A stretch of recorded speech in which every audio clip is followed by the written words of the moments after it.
Right Pawan.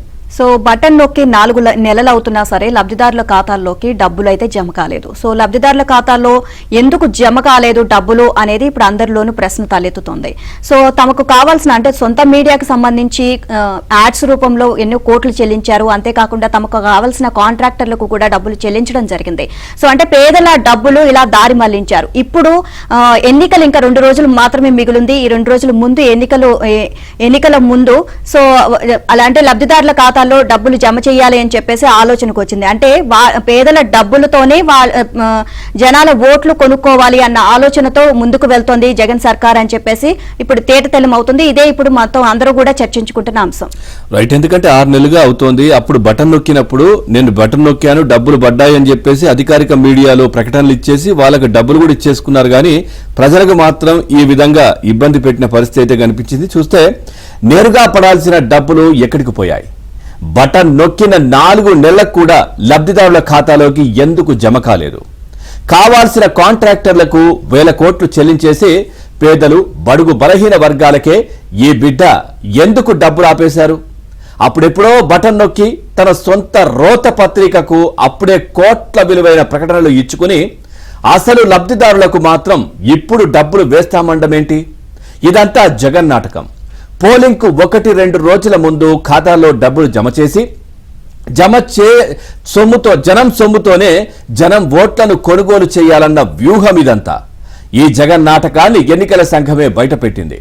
ఎప్పుడో జనవరిలో నొక్కిన బటన్ సొమ్ములు ఇప్పుడు జమ చేసి ఎన్నికల్లో లబ్ధిదారులన్న కుయుక్తులను కేంద్ర ఎన్నికల సంఘం కడిగిపారేసింది. జవాబు చెప్పండి అంటూ శుక్రవారం ఈసీ సంధించిన ప్రశ్నలతో ప్రధాన కార్యదర్శి జవహర్ రెడ్డి, ఆర్థిక శాఖ అధికారులు ఉక్కిరిబిక్కిరయ్యారు.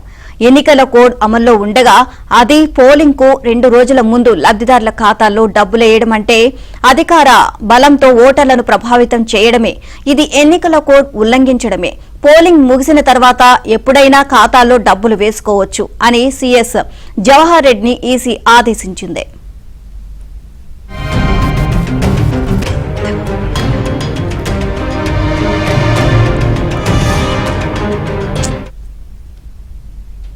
రైట్. హైకోర్టు సింగిల్ బెంచ్ తీర్పుతో లభించిన వెసులుబాటుతో అప్పటికప్పుడు డబ్బులు వేసేలా గురువారం అర్ధరాత్రి ఉరుకులు పరుగులు తీశారు.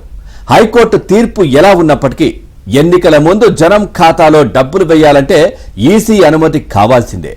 దీంతో కోర్టు తీర్పును ఉటంకిస్తూ తమకు అనుమతి ఇవ్వాలని గురువారం అర్ధరాత్రి 1 గంటకు ఈసీకి సీఎస్ జవహర్ రెడ్డి లేఖ రాశారు. శుక్రవారం ఉదయం దీనిపై ఈసీ స్పందించింది. సీఎస్ కు వరుస ప్రశ్నలు సంధించి ఈ జనవరి, ఫిబ్రవరి, మార్చిలోనే బటన్లు నొక్కినప్పటికీ అప్పుడు డబ్బులు లేక టీబీటీ చేయలేదని చెప్పారు కదా. అప్పుడు లేని డబ్బులు సరిగ్గా పోలింగ్ కు 2 రోజుల ముందు ఎలా వచ్చాయి? జనవరి, మార్చి వరకు రాష్ట్ర ఆదాయం, ఖర్చుల వివరాలు పంపండి.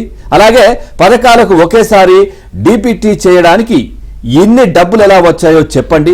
గడిచిన 5 ఏళ్లలో ఈ 8 పథకాలకు ఎప్పుడెప్పుడు బటన్లు నొక్కారు? నొక్కిన ఎన్ని రోజులకు ఖాతాల్లో డబ్బులు పడ్డాయి? ఇవే పథకాలకు కలిపి గంపగుత్తాగా ఒకేసారి డబ్బు ఖాతాలోకి గతంలో ఎప్పుడైనా విడుదల చేశారా? పోలింగ్ తర్వాత డీపీటీ చేయాలన్న ఈసీఐ ఆదేశాలకు వ్యతిరేకంగా కోర్టులో పిటిషన్ వేసిన వారు ఈ పథకాల లబ్ధిదారుల జాబితాలో ఉన్నారా? 5 నెలల నుంచి దశల వారీగా నొక్కుతున్న బటన్ల డబ్బులను ఈ రోజే ఖాతాలో వేయాల్సిన అత్యవసరం ఏంటి? వెయ్యకపోతే ఈ 1 రోజులో ఏమైపోతోందో చెప్పండి. మార్చిలో కోడ్ వస్తుందని, మే నెలలో పోలింగ్ ఉంటుందని ముందే తెలిసినా డబ్బులు ఖాతాలో ఎందుకు వేయలేదు? బటన్లు నొక్కిన పథకాలకు ఫలానా తేదీలో ఖాతాలో డబ్బు జమ చేయాలని ముందుగానే నిర్ణయించారా? దానికి సంబంధించిన జీవోలు, ఆదేశాల కాపీలు, ఇతర పత్రాలు ఏమైనా ఉన్నాయా అంటూ ప్రశ్నల వర్షం కురిపించింది.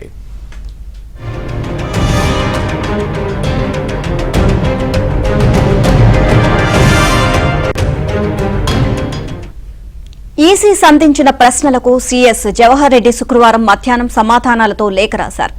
దీనిని పరిశీలించిన అనంతరం సాయంత్రానికే ఈసీ తన ఆదేశాలు వెలువరించింది. మీరు ఇచ్చిన వివరాల ప్రకారం జనవరి, ఫిబ్రవరి, మార్చి నెలలో ఆర్థిక పరిస్థితి బాగానే ఉంది. ఇప్పుడు ఖాతాల్లో వేస్తామంటున్న డబ్బులను అప్పుడే వేసేందుకు అవసరమైన విధులు అందుబాటులో ఉన్నాయి. అలా కాకుండా జాప్యం జరగడానికి సీఎస్ చెప్పిన సమాధానం సంతృప్తికరంగా లేదు. పైగా మే నెలలో ఎప్పుడూ డీబీటీ పథకాలకు నిధులు జమ చేయలేదు. పోలింగ్ తర్వాత ఎప్పుడైనా డబ్బులు జమ చేసుకోండి అని స్పష్టమైన ఆదేశాలు ఇచ్చింది.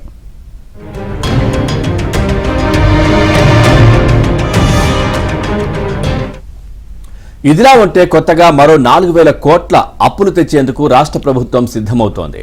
మంగళవారం రిజర్వ్ బ్యాంకులో రాష్ట్ర ప్రభుత్వం సెక్యూరిటీలు వేలం వేసి 1,000 కోట్లు అప్పు తెస్తున్నారు.